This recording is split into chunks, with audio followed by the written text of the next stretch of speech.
తెలుగువారి ఆత్మగౌరవం కోసం పుట్టిన పార్టీ ఢిల్లీనే వణికించిన రీజనల్ పొలిటికల్ ఫోర్స్ నేషనల్ పార్టీలకు జలకిచ్చి పార్టీ పెట్టిన 9 నెలల్లోనే అఖండ విజయాన్ని సాధించి రాష్ట్రంలో అధికారంలోకి వచ్చిన అట్టడుగు వర్గాల ఆశల ప్రతిబింబం అదే తెలుగుదేశం. 4 దశాబ్దాల పార్టీ ప్రస్థానంలో ఎన్నో విజయాలు, అపజయాలు, ఒడిదుడుకులు, ఎత్తుపల్లాలు చూసిన టీడీపీ 43వ ఏట అడుగు పెడుతున్న సందర్భంగా మహానాడు జరుపుకోబోతోంది. ఈసారి టీడీపీ మహానాడుపై ఎందుకంత క్యూరియాసిటీ? 40 ఇయర్స్ టీడీపీ హిస్టరీ ఏంటి?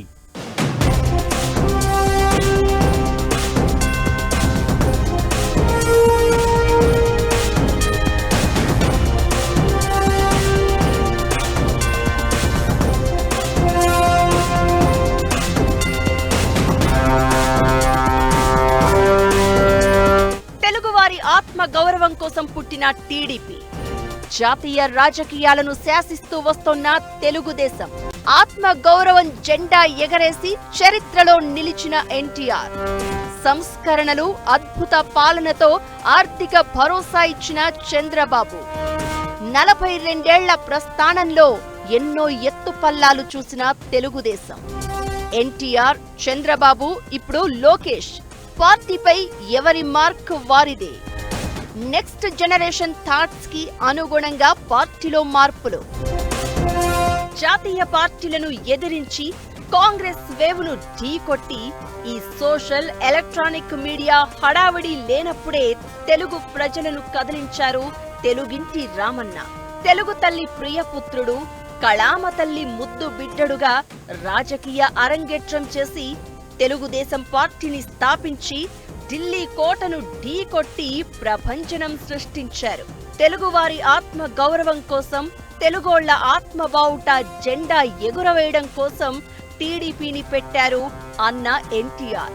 సినీ నటుడిగా మంచి సక్సెస్ లో ఉన్న టైంలోనే ప్రజా సమస్యలను చూసి అప్పటి ఢిల్లీ పాలకుల వివక్షను సహించలేక తెలుగు వాళ్ల సత్తాను దేశానికి తెలియచేశారు. అప్పటి నుంచి పార్టీ అధికారంలో ఉన్నా, ప్రతిపక్షంలో ఉన్నా, ఎవరు లీడ్ చేస్తున్నా తెలుగు గడ్డ మీద జాతీయ రాజకీయాల్లో టీడీపీ ప్రస్తావన లేకుండా రాజకీయాలు నడవడం లేదు. 42 ఏళ్లుగా తెలుగు నేలపై పసుపు జెండా రెపరెపలాడుతూ వస్తోంది. 1982 మార్చి 29న తెలుగుదేశం పార్టీని స్థాపించారు నందమూరి తారక రామారావు. టీడీపీ తర్వాత ఎన్నో ప్రాంతీయ పార్టీలు వచ్చినా అవి ఆ స్థాయిలో నిలదొక్కుకోలేకపోయాయి. అనుకున్న ఆశయం వైపు నడవలేక మధ్యలోనే కాడె వదిలేశాయి. ఒక్క టీడీపీ మాత్రమే తెలుగునాట ప్రాంతీయ పార్టీగా ఆవిర్భవించి నిలదొక్కుంది. ఎన్టీ రామారావు ఎక్కువ రోల్ ఉండి దానివల్ల వీపీ సింగ్ ప్రధానమంత్రి అవ్వాడు. దాని తర్వాత ప్రతి ప్రాంతీయ పార్టీ కూడా నేషనల్ పాలిటిక్స్లో పార్టిసిపేట్ చేయటం మొదలుపెట్టింది. ప్రాంతీయ పార్టీలు నేషనల్ పార్టీస్కి పెద్ద తేడా కనపడలేదు. అదంతా ఎన్టీ రామారావు గారు ఒక విశేషమైన కాంట్రిబ్యూషన్. ప్రాంతీయ పార్టీలు నేషనల్ పాలిటిక్స్లో పెద్ద పార్టీ ఉన్నది, భాగం ఉన్నది, రోల్ ఉన్నది. ఆయన మాత్రం చూపెట్టాడు. 4 దశాబ్దాల పైగా అంటే 42 ఏళ్ల టీడీపీ ప్రస్థానం ఓ పడి లేచిన కెరటం. నాడు ఎన్టీఆర్ నుంచి, ఆ తర్వాత చంద్రబాబు, ఇప్పుడు లోకేష్ వరకు పడిపోయిన ప్రతిసారి సంక్షోభాలను అవకాశంగా మలుచుకుని పార్టీని నిలబెడుతూ వస్తున్నారు నేతలు. తెలుగు ప్రజల ఎమోషన్తో ముడిపడి ఉన్న టీడీపీ ఒక్కో మెట్టు పైకెక్కుతూ ఎదుగుతోంది. పార్టీ సిద్ధాంతాలే కాదు, పవర్లో ఉన్నప్పుడు కూడా తెలుగువారి బాగోగుల కోసం పని చేస్తూ వస్తోంది. జాతీయ పార్టీలతో కలిసి కేంద్రం అధికారంలో ఉన్న ప్రాంతీయ అభిమానాన్ని మాత్రం మరవడం లేదు టీడీపీ. 1982లో ఎన్టీఆర్ పార్టీని పెట్టి అప్పటి ఉమ్మడి ఏపీని చుట్టేసి పార్టీ పెట్టిన 9 నెలల్లోనే వచ్చిన ఎన్నికల్లో ప్రభంజనం సృష్టించారు. జనవరి 5, 1983న జరిగిన ఆంధ్రప్రదేశ్ అసెంబ్లీ ఎన్నికల్లో టీడీపీ అభ్యర్థులు మహామహా ఉద్దండులను మట్టి కరిపించారు. ఎందరో ఇంజనీర్లు, డాక్టర్లు, లాయర్లు, సాధారణ మహిళలు, బడుగు బలహీన వర్గాల వారిని గెలిపించి వారికి రాజకీయ భవిష్యత్తును ఇచ్చింది పార్టీ తెలుగుదేశం. ఆనాటి ఎన్నికల్లో 292 స్థానాలకు గాను 202 స్థానాల్లో టీడీపీ గెలిచింది. 60 స్థానాల్లో ప్రత్యర్థి పార్టీ కాంగ్రెస్ గెలిచింది. ఆ తర్వాత ఆగస్టు 16, 1984లో అతిపెద్ద రాజకీయ సంక్షోభాన్ని ఎదుర్కొని కూడా నిలబడింది టీడీపీ. అదే సందర్భంలో ఎన్టీఆర్ కు అండగా నిలిచిన ఒక సమర్థ యువ నాయకత్వం టీడీపీకి వరమై అందింది. ఆ నాయకత్వం పేరే నారా చంద్రబాబు నాయుడు. ఆయన శ్రమను గుర్తించి 1985లో చంద్రబాబును టీడీపీ ప్రధాన కార్యదర్శిని చేశారు ఎన్టీఆర్. అప్పటి నుంచి నేటి వరకు ఎన్టీఆర్ స్థాపించిన తెలుగుదేశం పార్టీని తనదైన శైలిలో తీర్చిదిద్ది ఎన్నో సంచలనాలకు కేంద్ర బిందువుగా నిలిపారు చంద్రబాబు. సెప్టెంబర్ 1, 1995న ఏపీ సీఎంగా చంద్రబాబు బాధ్యతలు తీసుకున్నారు. అప్పటి నుంచి టీడీపీలో చంద్రబాబు శకం కొనసాగుతోంది. తర్వాత 1999లో తిరిగి అధికారంలోకి వచ్చింది తెలుగుదేశం పార్టీ. ఇక ఎంటైర్ టీడీపీ చరిత్రలో మొట్టమొదటిసారి 2004 నుంచి 2014 వరకు టీడీపీ 10 ఏళ్ల పాటు అధికారానికి దూరమైంది. ఆ తర్వాత 2014లో రాష్ట్ర విభజన, తర్వాత నాటి పరిస్థితులతో నవ్యాంధ్రలో చంద్రబాబు నాయకత్వంలో టీడీపీ మళ్లీ పవర్లోకి వచ్చింది. 2019లో మళ్లీ అధికారాన్ని కోల్పోయిన టీడీపీ 5 ఏళ్ల వైసీపీ పాలనలో అత్యంత క్లిష్ట పరిస్థితులను ఫేస్ చేసింది.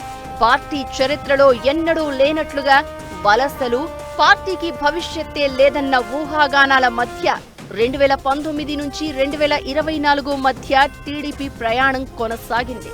ఇప్పుడు ఏకంగా కేంద్రంలోని ఎన్డీఏ ప్రభుత్వంలో కీలక పాత్ర పోషిస్తోంది. ఏ రాజకీయ పార్టీకైనా అధికారం, అపోజిషన్ కామన్. కానీ ఏ పాత్రలో ఉన్నా సెంటర్ ఆఫ్ అట్రాక్షన్ గా ఉండటమే తెలుగుదేశం పార్టీ స్పెషల్. నాడు జాతీయ పార్టీలను వ్యతిరేకించి పార్టీ పెట్టినప్పటి నుంచి ఇప్పుడు జాతీయ రాజకీయాల్లో చక్రం తిప్పే పరిస్థితి వరకు టీడీపీ ఎప్పుడూ కింగ్ మేకర్ గా నిలుస్తోంది. అప్పుడు అన్నగారు సృష్టించిన ప్రభంజనమైన, ఇప్పుడు చంద్రబాబు సారథ్యంలో చారిత్రక విజయమైన టీడీపీ రూటే సెపరేటు. మొన్నటి గెలుపు జోష్తో ఇప్పుడు భారీ స్థాయిలో మహానాడు నిర్వహించేందుకు రెడీ అయింది టీడీపీ.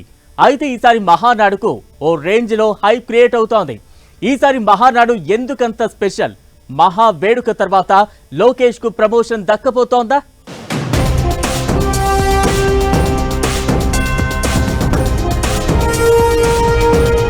గతానికి భిన్నంగా ఈసారి టీడీపీ మహానాడు భవిష్యత్ అవసరాల దృష్ట్యా పార్టీకి కొత్త జోష్ తెచ్చే ప్లాన్. యువ నాయకత్వాన్ని ప్రోత్సహించేలా లోకేష్ ప్రణాళికలు. మహానాడు తర్వాత లోకేష్ కు కొత్త బాధ్యతలు ఇస్తారని ప్రచారం. మహానాడు ఇది టీడీపీకి అతిపెద్ద పండుగ. పైగా పార్టీ బంపర్ విక్టరీ సాధించిన తర్వాత జరుగుతోన్న మహా పసుపు సంబరం. అంతకు మించి లోకేష్ భవిష్యత్ పాత్రపై రకరకాల ఊహాగానాల మధ్య ఈసారి మహానాడు జరగబోతోంది. చివరిసారిగా 2023లో రాజమండ్రిలో టీడీపీ మహానాడు జరిగింది. ఇక 2024లో మహానాడు నిర్వహించలేదు. అప్పటికి ఏపీలో ఎన్నికలు పూర్తయిపోయాయి.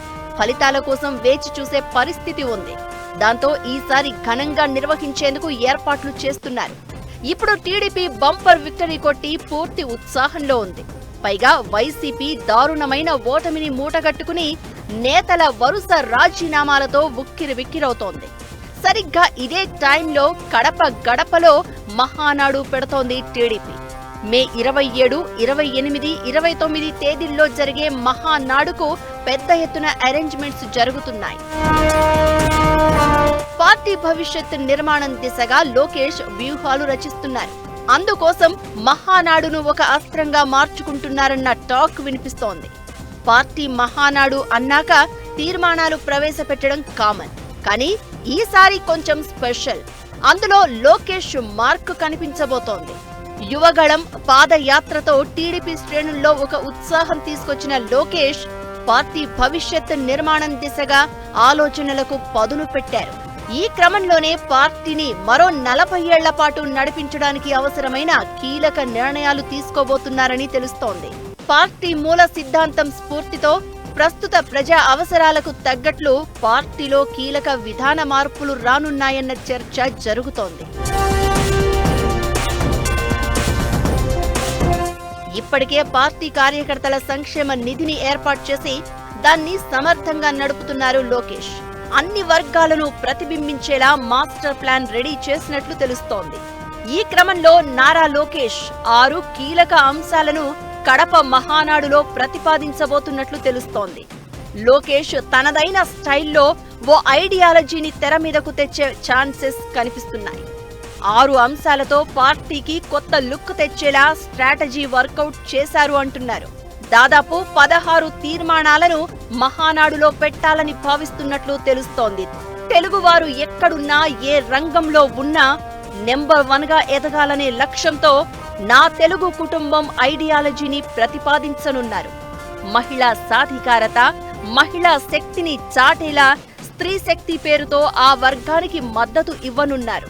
ప్రతి వర్గానికి న్యాయం చేసేలా సోషల్ రీఇంజనీరింగ్ చేయనున్నారు. ఉద్యోగ, ఉపాధి అవకాశాల కల్పనపై డిస్కస్ చేస్తారు. అన్నదాతకు అండగా నిలిచేలా ఇరిగేషన్ ప్రాజెక్టులకు అధిక ప్రాధాన్యత ఇవ్వడంపై ఫోకస్ పెట్టనున్నారు. ఇక పార్టీ పరంగా టీడీపీకి కార్యకర్తలే బలం, కార్యకర్తే అధినేత అనేది తెలుగుదేశం పార్టీ నినాదం, విధానంగా అమలు చేయబోతున్నారు.